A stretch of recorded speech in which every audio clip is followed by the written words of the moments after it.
Les sorts innés sont des techniques qui sont propres à chaque exorciste et qui se manifestent selon leur personnalité et leur potentiel. Elles sont souvent plus puissantes et plus rares que les techniques standards. Les sorts hérités sont des sorts qui sont transmis au sein d'une même lignée familiale. Ils sont considérés comme une forme de sort inné, mais ils ne sont pas uniques à chaque individu. Par exemple, la manipulation des ombres de Megumi Fushiguro ou la manipulation du sang de Noritoshi Kamo sont des sorts innés.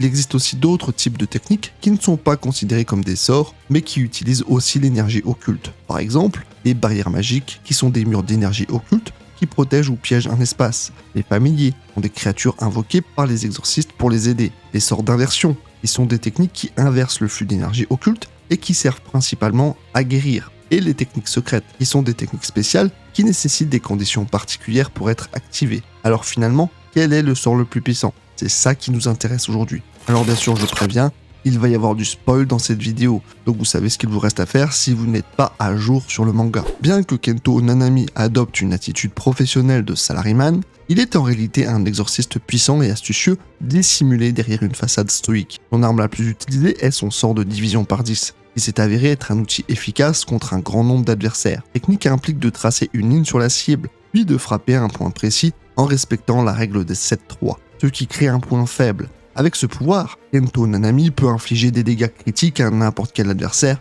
même s'il se protège avec de l'énergie occulte. Lors de son combat contre Maito, Kento Nanami a tracé une ligne sur le bras de son ennemi, puis a frappé le point de ratio 7-3 pour lui couper le bras. Même un fléau du calibre de Dagon n'est pas à l'abri d'une telle technique. Même si elle semble simple, la capacité de créer un point faible n'importe où sur le corps de son adversaire permet à Nanami d'infliger des dégâts considérables avec une grande précision. Grâce à l'ajout des serments qui augmentent sa puissance globale, la technique de division par 10 lui permet de rivaliser avec les fléaux les plus puissants.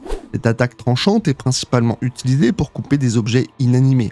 Toutefois, elle peut également être utilisée contre les esprits maudits. Lorsqu'elle est utilisée contre une cible, cette technique s'adapte automatiquement à sa résistance et à son niveau d'énergie maudite, lui permettant de la découper en un seul coup. En utilisant sa technique de lacération dans le corps de Megumi, sur une surface telle une toile d'araignée qu'il nomme d'ailleurs un toile d'araignée, Sukuna parvient à détruire intégralement la zone ciblée. La portée de ce sort est d'ailleurs remarquablement étendue. En plus de cela, Sukuna possède une extension de territoire, le sanctuaire démoniaque, qui ajoute encore plus de puissance à sa technique. Cette combinaison de compétences s'est avérée suffisamment puissante pour vaincre Makota, le Shikigami le plus fort des 10 ombres. Bon, mais ce n'est pas le sujet et on parle tout de même de Sukuna. Donc même s'il se battait avec une pelle en plastique, ce serait cheaté. Voilà un pouvoir bien compliqué que celui de Love Rendez-vous. Un beau nom par ailleurs. Ce sort lui permet de marquer l'énergie occulte de différentes cibles avec une étoile de la constellation de la Croix du Sud. Il y a 5 étoiles possibles: Imai, Acrux, Mimosa, Ginan et Gakrux. Pour marquer une cible avec une étoile,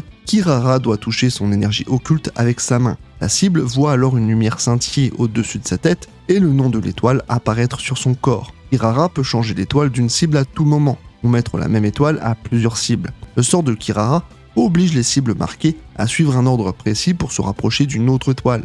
L'ordre est basé sur la distance des étoiles par rapport à la Terre. Imai, Acrux, Mimosa, Ginan et enfin Gakrux. Si une cible ne suit pas cet ordre, elle ne peut pas se rapprocher de l'étoile qu'elle vise, et elle est attirée par une autre cible qui a la même étoile qu'elle. Par exemple, si Kirara met Acrux sur Panda et Gakrux sur une porte, Panda ne peut pas ouvrir la porte tant qu'il n'est pas passé par Mimosa et Ginan.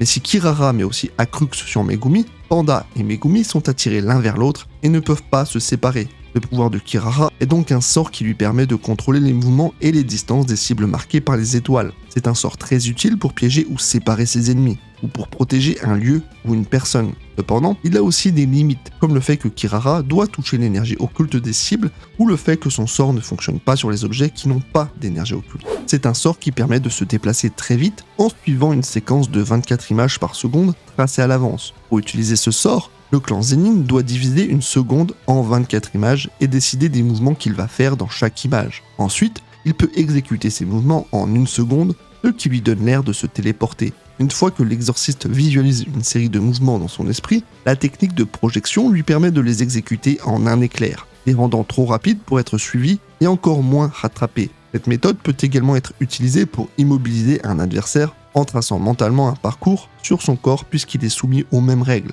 Tout ce qui se trouve dans la zone d'effet de cette malédiction doit suivre les mouvements prévus ou être figé pendant une seconde. Par exemple, si le clan Zenin touche un couteau avec sa main, il peut le lancer sur son ennemi en suivant la séquence de 24 images. Si son ennemi ne suit pas la même séquence pour l'éviter ou le bloquer, il est figé dans une image et ne peut pas se défendre contre le couteau. Étant donné qu'il est pratiquement impossible de deviner les bons mouvements, l'attaque est presque toujours un succès garanti. Le pouvoir de Lazy Star est un sort inné qui lui permet de recréer des choses sujets à des contrats grâce à l'énergie occulte. Pour utiliser ce sort, Lazy Star doit brûler un contrat avec son énergie occulte. Le contrat peut être n'importe quel document qui stipule un échange de biens ou de services, comme un reçu, une facture, un ticket ou une carte. En brûlant le contrat, Lazy Star peut matérialiser le contenu du contrat et le contrôler comme un familier. Il a la capacité de manipuler les objets en les faisant suivre une commande mentale unique, à la suite de quoi l'objet contracté disparaît. Ce qui est fascinant dans cette technique est non seulement le mécanisme en soi, mais également sa portée et l'ingéniosité avec laquelle l'utilisateur s'en sert à son avantage. Il n'est pas seulement capable d'invoquer de petits objets tels que des couteaux et des plantes en pot, mais aussi des gros objets tels que des camions et des voitures, voire même une maison à 2 étages. Le pouvoir de Lazy Star est donc un sort très versatile et créatif qui lui permet de s'adapter à différentes situations et de surprendre ses adversaires. Cependant, il a aussi des limites, comme le fait qu'il doit avoir des contrats à portée de main, ou le fait que son sort est inefficace contre l'eau qui empêche les contrats de brûler, puisque c'est la condition sine qua non pour pouvoir l'activer. La technique maudite de Takako Uro consiste à manipuler le ciel. Cette technique lui permet de contrôler le ciel et de le transformer en une surface tangible qu'elle peut modifier à sa guise. Ainsi, elle peut manipuler l'espace un peu comme une lentille qui crée des distorsions. Elle utilise sa technique pour l'éviter et pour rendre les parties intimes de son corps translucides. En utilisant sa technique, elle peut se défendre en altérant la forme des attaques de ses adversaires ou encore en utilisant Fulmination Céleste, qui implique de frapper violemment la surface du ciel plutôt que son adversaire, ce qui surprend et permet au combattant de contourner la garde de sa cible. La puissance de l'impact génère une force de choc énorme qui projette l'adversaire au loin. Suguru Geto possède un don singulier qui lui confère une autorité sans pareille sur les fléaux. Par une simple ingestion, il peut les soumettre à sa volonté et les faire combattre à ses côtés. Telle une arche de Noé, il abrite en son sein une multitude de créatures aux pouvoirs divers et variés. Il peut ainsi déployer une stratégie adaptée à chaque situation, en changeant d'esprit selon ses besoins. Il peut aussi les utiliser comme des éclaireurs, des messagers ou des boucliers. Son sort est une véritable armée à lui seul, qui lui permet de défier les plus grands exorcistes. En outre, il a la capacité d'absorber les malédictions d'autres exorcistes, mais seulement après avoir éliminé leur maître. Pour exorciser un esprit, Geto doit le vaincre ou le soumettre avec sa propre énergie maudite. Il peut alors le transformer en une petite sphère noire qui l'avale. La sphère contient l'essence de l'esprit et son énergie maudite. Geto peut ainsi stocker un nombre illimité d'esprits dans son corps, sans être limité par sa propre capacité d'énergie occulte. Megumi Fushiguro est l'un des personnages les plus puissants du manga Jujutsu Kaisen grâce à sa maîtrise des 10 ombres, qui est l'une des 3 techniques maudites les plus redoutables. Cette technique est également une capacité héréditaire transmise par la famille Zenin. Elle permet à Megumi d'invoquer jusqu'à 10 Shikigami différents en utilisant ses ombres comme médiateurs. La technique des 10 ombres offre à Megumi la possibilité de manipuler les ombres, de se camoufler à l'intérieur de celles-ci, et même de stocker des objets à l'intérieur de sa propre ombre. Les 10 Shikigami invoqués par Megumi sont les suivants: les chien de jade totalité, des crapauds, un serpent géant, un noué, l'éléphant de la plénitude, les lapins d'évasion, le cerf circulaire et le taureau bélier, ainsi que le plus fort d'entre tous, Makora, le général céleste impie, bien que ce dernier soit incontrôlable. Il est dit que Megumi possède le potentiel de devenir aussi puissant que Gojo, ce qui pourrait être réalisé grâce à sa technique des 10 ombres. Cette compétence lui permet de transformer les âmes de ses victimes de manière presque illimitée. En utilisant cette capacité, Mahito peut altérer le corps de ses victimes de différentes manières, les déformant à sa guise pour les affaiblir ou les tuer. En plus de déformer le corps de ses victimes, Mahito peut également transformer ses propres membres en armes pour l'utiliser dans des combats.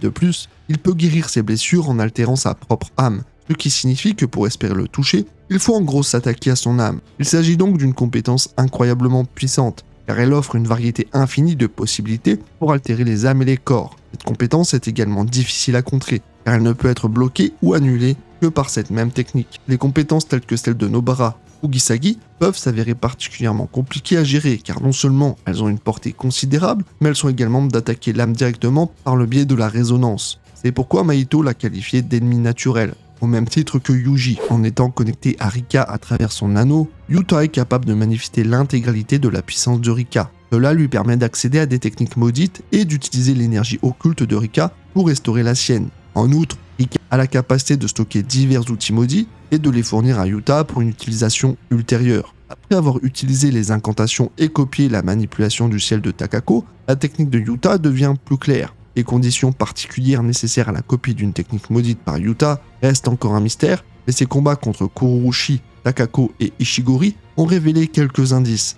Yuta est capable de copier non seulement des sorts innés, mais aussi des sorts hérités. Il était en mesure de stocker, copier et utiliser plusieurs sorts grâce à ses vastes réserves d'énergie occulte et ses sorts inversés, ce qui fait de lui un adversaire redoutable. Vous l'avez peut-être sans doute vu venir, mais le sort pouvoir de l'infini de Satoru Gojo arrive en tête des sorts les plus puissants de Jujutsu Kaisen. Ce n'est pas anodin, puisqu'il faut suivre un tutoriel et pas moins de 10 vidéos explicatives de Jami pour comprendre son fonctionnement. Le pouvoir de l'infini est un sort héréditaire du clan Gojo, qui permet de manipuler l'infini, c'est-à-dire un espace impénétrable entre l'utilisateur et sa cible. Par exemple, si vous essayez de toucher Satoru Gojo, vous ne pourrez jamais y arriver car il y aura toujours une distance infinie entre vous et lui. Le pouvoir de l'infini permet aussi à Satoru Gojo d'attirer ou de repousser les choses à volonté. Par exemple, il peut attirer un objet vers lui ou le repousser loin de lui avec une force infinie. Il peut aussi utiliser ce pouvoir pour se téléporter ou l'éviter. Et en combinant les deux sorts, il peut pulvériser tout ce qui entrera en contact avec la sphère.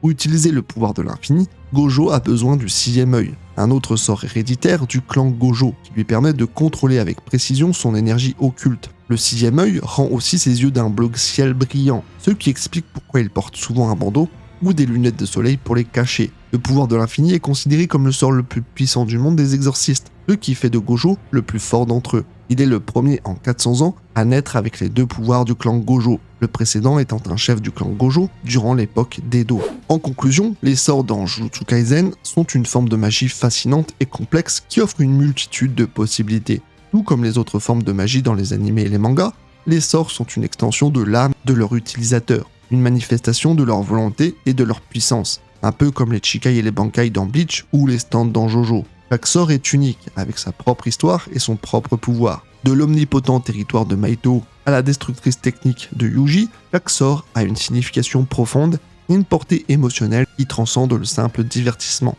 Quoi qu'il en soit, ce qui rend l'univers de Jujutsu Kaisen si fascinant, c'est la richesse de ses pouvoirs et de ses fonctionnements. De plus, les règles qui régissent l'utilisation des sorts sont complexes et bien définies, créant un univers cohérent et immersif. Les sorts sont basés sur des principes et des théories réelles, ajoutant une dimension culturelle à l'univers de Jujutsu Kaisen, qui est rarement vu dans d'autres animés et mangas. C'est cette richesse et cette profondeur qui rendent l'univers si captivant et si addictif. Alors vivement la saison 2, bordel!